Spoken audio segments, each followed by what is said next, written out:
Assalamu alaikum and welcome to our show. Assalam. Assalamu alaikum, my brother. Alaikum assalam. All right, this is our special guest here, Brother Asante Shabazz, and I will be your host today, Brother Benjamin Shabazz. This is the Al Islam Center and Community Issues show. Now, we have decided that we were going to do a part two.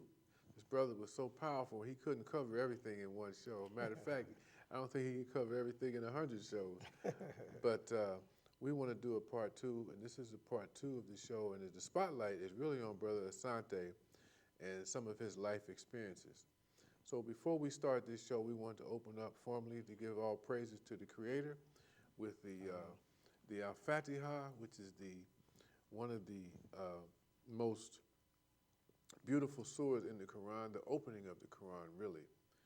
It's called the most seven oft referred to phrases, seven oft referred to verses, excuse me. So Brother Asante, if you would like to open up with the Al-Fatiha in Arabic, and I'll say it in English. Most definitely. A'udhu billahi minash shaitanir rajim. Bismillahir rahmanir rahim. Alhamdulillahi rabbil alamin. Ar-Rahmanir Rahim Maliki Yawmiddin. Iyyaka na'budu wa iyyaka nasta'in. Ihdina siratal mustaqim. Siratal lathina an'amta alayhim. Ghayril maghdubi alayhim waladdallin. Ameen. In the name of Allah, the most gracious, the most merciful, all the praises belong to Allah, Lord of all systems of knowledge, the most graceful, the most merciful, master of the day of judgment. Thee alone do we worship. Thee alone do we ask for help. Guide us on the straight path, the path of those who have earned thy pleasure, not of those who have gone astray. Ameen. Ameen. Yeah, I want to make sure I got that right. See, I feel much better now. Yes. So, Brother Asante, the last show you were discussing your life, what your name meant, and the fact that you was involved with the justice system. Yes. And how you basically went through that whole situation. Mm-hmm. And where we left off at, we were talking about recidivism, of people that come out and go back. Yes. And so my question, I think where we left off at was, how come you didn't go back like most people do? Yeah. There's several factors that go into why I have not recidivate, and I will not recidivate. And I can say that some people would never say never. I'm one of those individuals. If you know who you are, then you can stand on that. Ask a question to some people if they have children. And if they do, you ask them a question, do you love your children? And they were like, yeah. Is there anything that you would do for your children? Of course. Is there anything, so if you ask them to do some harm to their child that would hurt them dramatically, they will say no, never. So there are some things, if you know yourself morally and spiritually, you know what you will and what you will not do. So where my morals and where my understanding about myself is at, I know that going back is not what I want to do, and it's something that I will not do. So when we talk about the subject and the issue and issues concerning and wrapping around recidivism, I often let people know or try to encourage people to understand is that in order to judge the effectiveness of any institution is to look at what it massively produces. Not the exception of the rule, but what actually comes out majority of the time. So when you indoctrinate people or send them through a system that is proven to be ineffective and is broken, it's not a shock. It's no longer a surprise that they go back to that because they've never been fixed. Even Martin Luther King said prison does not create better people, but bitter people. So it's a broken system. When majority of the people who come out of the Department of Corrections or DOC, and some of us we might refer to as Department of Confusion because it creates more chaos in your life, because now you have different collateral sanctions that you can't overcome. It's when you have a felony that you've been convicted of, you are now a part of the only group in America who is now legally discriminated against. So they can deny you access to forms of education, different forms of health, coverage, because if you don't get a job, then you don't qualify for certain things. So now you are legally discriminated against. So this is systemic in regards to how it's structured to create the high levels and the high volume of recidivism. So there's no surprise there that majority of the people who come in contact with a broken system is going to end up that much more fractured. But while those individuals who are in there go back to the reference that was stated in the part 1 is to rise above your circumstances and not belong to them, and the light begins to come on, so to speak. They have a responsibility now to do something totally different than what was ever done before. And I tell people, in order to have the things tomorrow that others won't have, you got to be willing to do the things today that others are not willing to do. So that means that if you have an aspiration to be an engineer, you have an aspiration to be a dermatologist, you have an aspiration to be a lawyer or a psychologist or just a janitor, right? You have to give up the principles that led to maybe your incarceration. So that means you can't serve one aspect and simultaneously effectively serve another. You can't be a Crip and be a surgeon at the same time. You can't be a disciple and be, a businessman for, maybe Microsoft at the same time. One has to go away.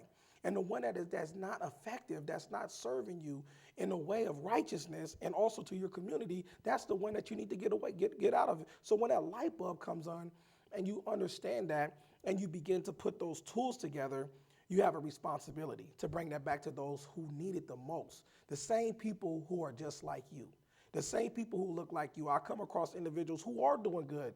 Some of them have done a significant amount of time on the inside in terms of being incarcerated. They get out and they're doing wonderful on an individual level. They might have gotten their degrees, such as myself.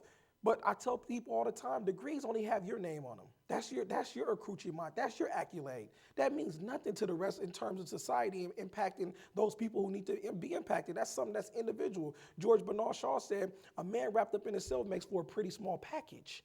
We are not here by ourselves. So what we have to understand is that those individuals, once you get it, the people around you need it as well.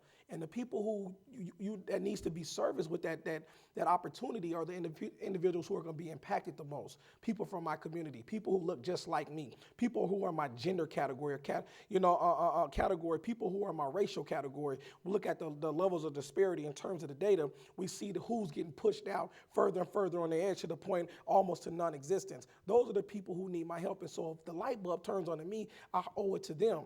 And what I want to place a big emphasis on is that in order to find the cure or a vaccination to a disease, you have to go within the disease itself. That's where you find a cure. It's not outside the disease, it's within the disease. So the scientist pulls out the vaccination or the cure by examining where the problem, you find the solution. So when I had to understand that, I am the vaccination, I am the cure. I've gotten rid of the disease. Because I've been isolated, like you isolate the cure or out of the disease, you take it, you extract it, and you find its components and its properties. And you understand what it is. I've been isolated. So those 20 years when I was gunned away from society, from 13 to 33, I was isolated. I was taken away. I was extracted from the disease mind state and the disease condition. And then a cure was found. And once you find a cure, what do? You reinsert it back into the disease, and then you get rid of it. So I had to come back to my community where I'm needed. There's somebody who needs a black man who is standing up on his own 2 feet, doing what he's supposed to be doing. There's a little black boy that needs me as an example. There's an older black man that needs me as an example. That's right. So I know that I need to be reinserted. So the individuals who are on the cuffs, who are on the fringes, they have not yet been cured of their disease. That's the reason why they can't come back. That's right. So we need to help these brothers out. So we talk about affecting recidivism. Part of the affecting recidivism, this also goes to the brothers who are on the inside or who have been on the inside if they're listening, is that the things that have built you up to make you who you are, where you have some inkling or a clear vision of what you want to do when you was aspired to get back to society. When those things that have helped build you, develop you in terms of your foundation, the reading, the going to the gym and working out, the having a spiritual community, whatever that may be for you, having a healthy relationship when you're on the phone with your girl all day long and you guys is learning each other and you're talking to each other, Those things you cannot stop doing because of those things that have helped provide you with some clarity of who you are, and they developed you to who you are. And what happens with most of those individuals in that population is they return to society. They stop feeding themselves in a way that has provided them the vigor that they needed at one particular time. They don't work out as much. They don't read any longer. They're not attentive in their relationships as much anymore. They're not doing the things that has helped build themselves up. So I tell them, whenever you create a gap, whenever you create a void, and especially something to that magnitude, every void is going to eventually get filled up with something. And if you're not conscious of what that void get filled up with, it's more than likely it's going to get filled with something that's going to be counterproductive. So if you want to stop the recidivism rate, people say, well, how you do it? It's because of the things that has helped build me, I still maintain and hold on to them. I have a spiritual community life. I'm not part of that less than 1% population who I am, that gets out and remain Muslim. Right? There's some people who just, once they get a release date and it's time for them to go home, they take it off. They think that is the physical garb that they can wear. So all of a sudden, the liyah is shaved off. The masala, the prayer rug is left inside the cell. The Quran is no longer have pages being flipped open. So guess what? If you sitting up here and you screaming out to your creator, and the only way he can get your attention, he's going to bring you back to your masala. He's going to bring you back to the Quran. And if you left it in Columbine, if you left it at Walla Walla, don't be surprised when you end up back there because you created this void in your life. So if we want to impact significantly the numbers of recidivism, we have to teach these men and these women to hold on and maintain on the core values that have helped to develop them to be who they are while they're in there in terms of their clarity and the vision that they have once they return to society. So those are very key components. Very key components. Yes, that's absolute truth, brother. Absolute truth. So, what kind of plans you got? Since you've been out, I noticed you've been doing a lot of speaking engagements. I noticed you've been working on a lot of programs. Yes. So, what I put it to you like this: what are some of the plans that you had that you were able to fulfill, participate in? Well, obviously, continuing on with my education, furthering myself. The more you know, the more you realize what you don't know, and therefore you need to know some more. So therefore, I've never graduated. And what I mean by, I do have a high school diploma. I do have an associate's degree. I'm working on my BA and a master's at this particular moment. But what I mean by never graduated is once I understand the real indoctrination of education, which means to educe, to go inside of yourself and pull out your greatness, is that I only graduate, not graduate. Graduate means you're done. That's why when you have that hat and there's a flat, that means you're only building, it's a foundation, it's something to build upon. So when you put your graduation hat on, it represents a foundation. That's why it's flat up there. So I'm only gradual. I'm only going from one level to the next and identifying myself in terms of what I need to do in order to continue to improve. So as far as my plans, I'm writing 2 books at the moment. One book I'm writing is on my life story. Another book I'm writing is called Just Decompress, dealing with the side effects of incarceration. It's addressing some of the issues, not only clinically, but also not only addressing the post-traumatic, stress disorder or even slave disorder. It's addressing certain things where I understand that mass incarceration impacts all of us. There's some people who have been firsthand participants when it comes to the judicial system, such as myself. But there's other individuals who have been still impacted, but on a different spectrum.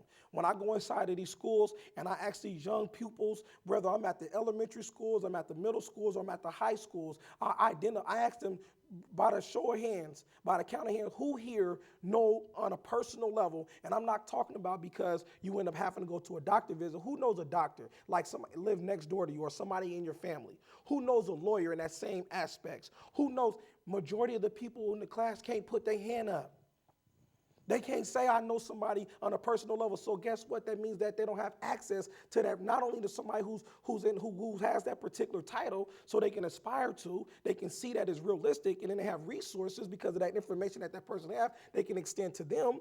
But also, they can't see themselves. There's not a walking example of how they can get there.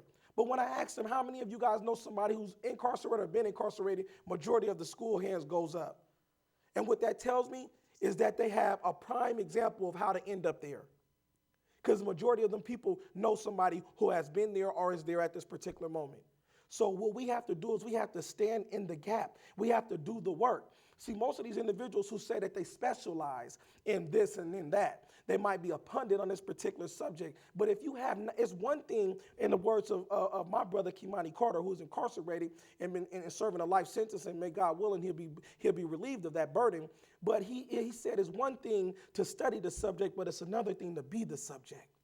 So if you don't, see, one thing, I've been through the school of hard knocks, graduated with honors. You know what I'm saying? And now I've been through the school of academia. So bringing the two together and providing clarity on both ends of the spectrum, this is what is very needed. So we can, because I tell people all the time that real, true education leads to liberation. And you have to understand that my liberation is tied to yours.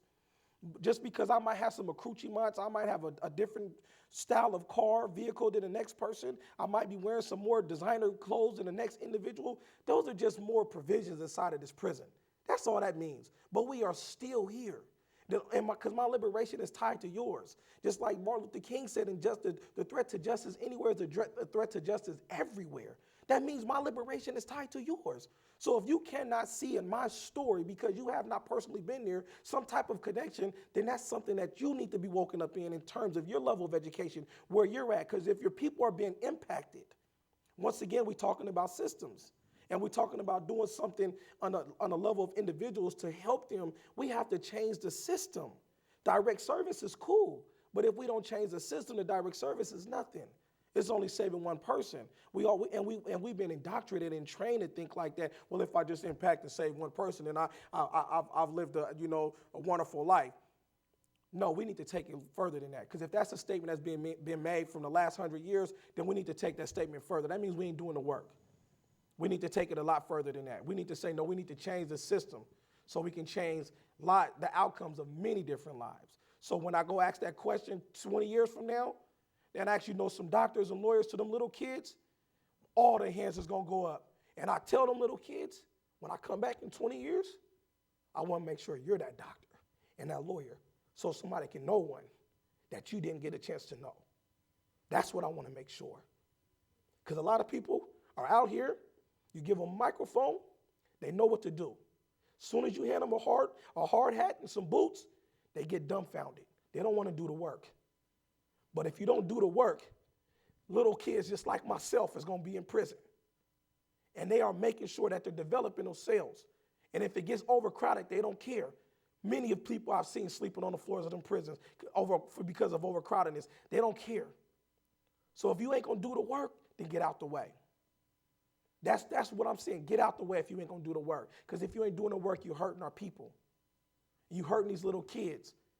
And I want to make sure in the next 20 years that they don't not only know doctors and lawyers, that they become those doctors and lawyers or whatever it is that they have aspirations to become.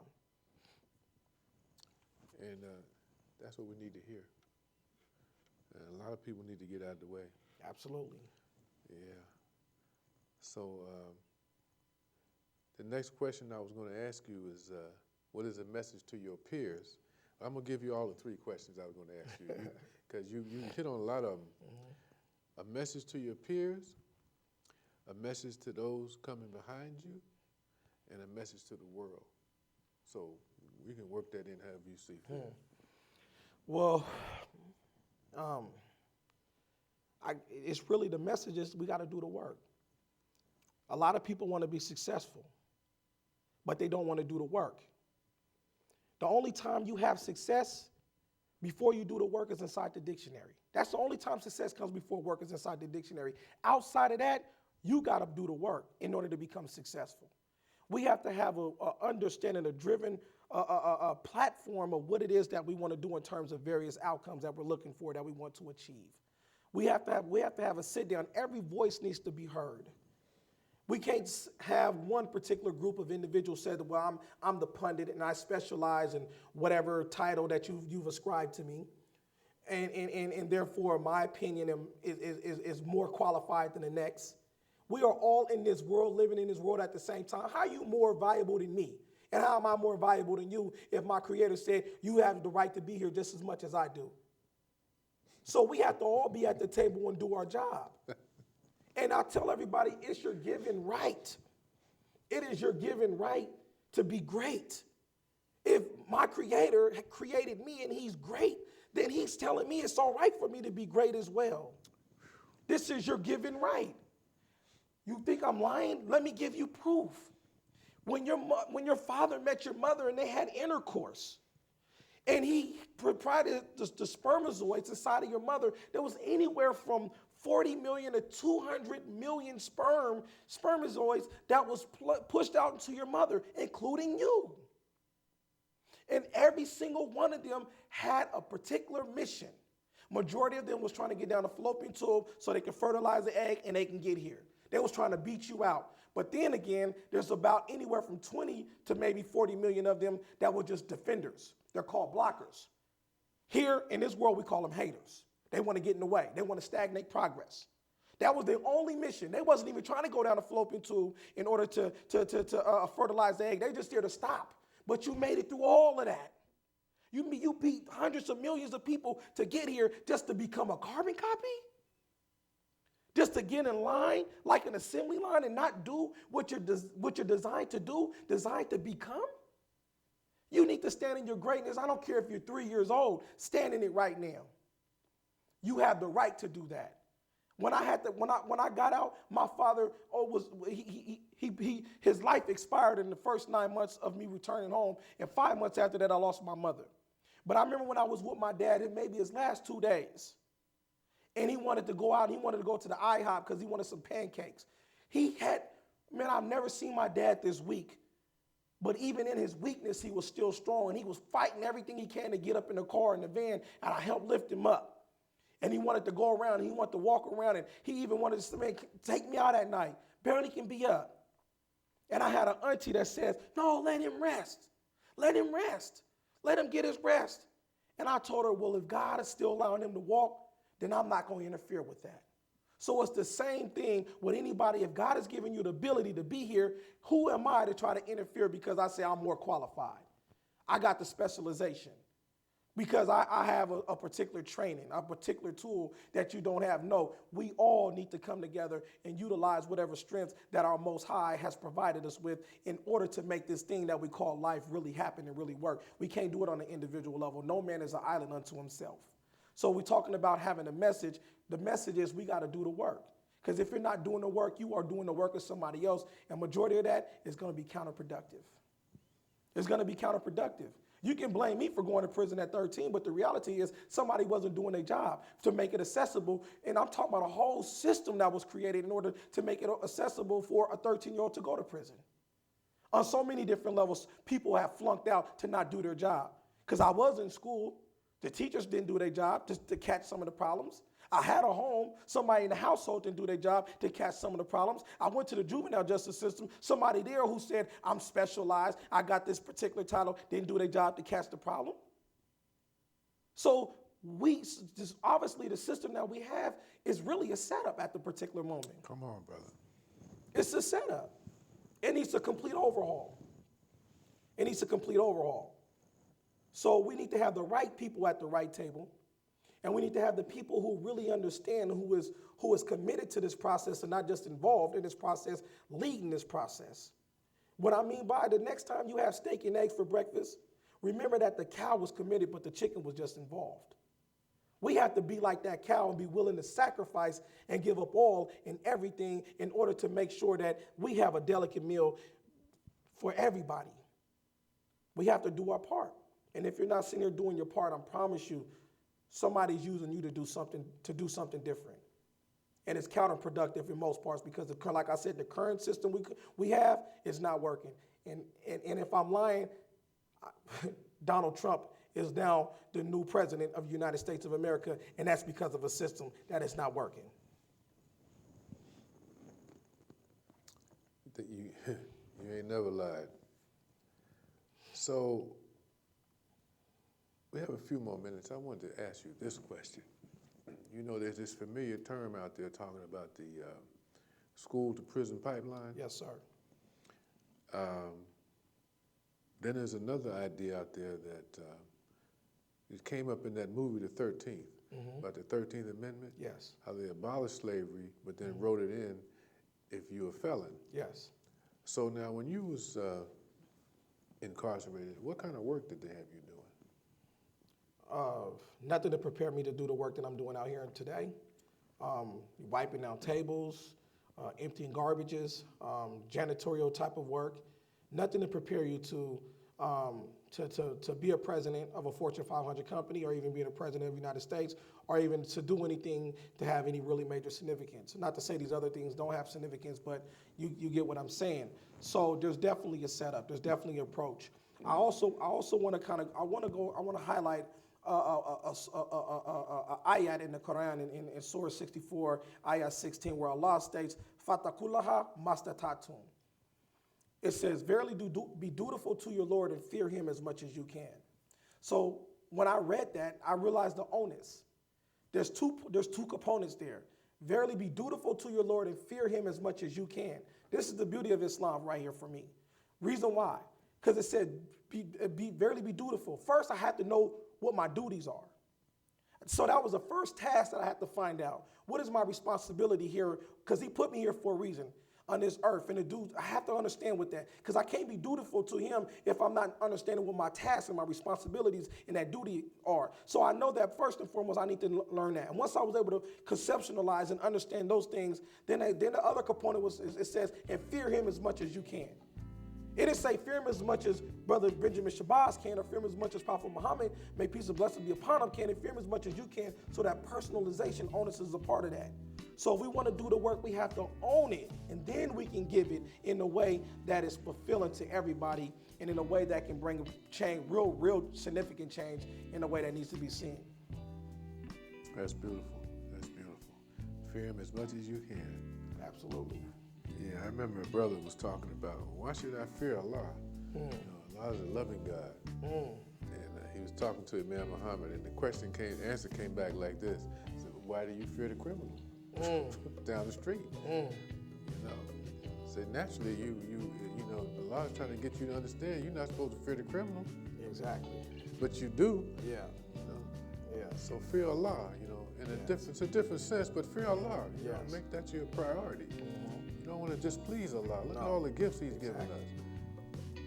So I think we're about to go. Yeah. Thank you, Brother It's been a Asante. pleasure. Yes. And we're going to have you come back another time, okay? Yes, inshallah. All right. Inshallah. Assalamu alaikum. Assalamu alaikum. And thank you for watching the Al Islam Center and Community Issues Group program.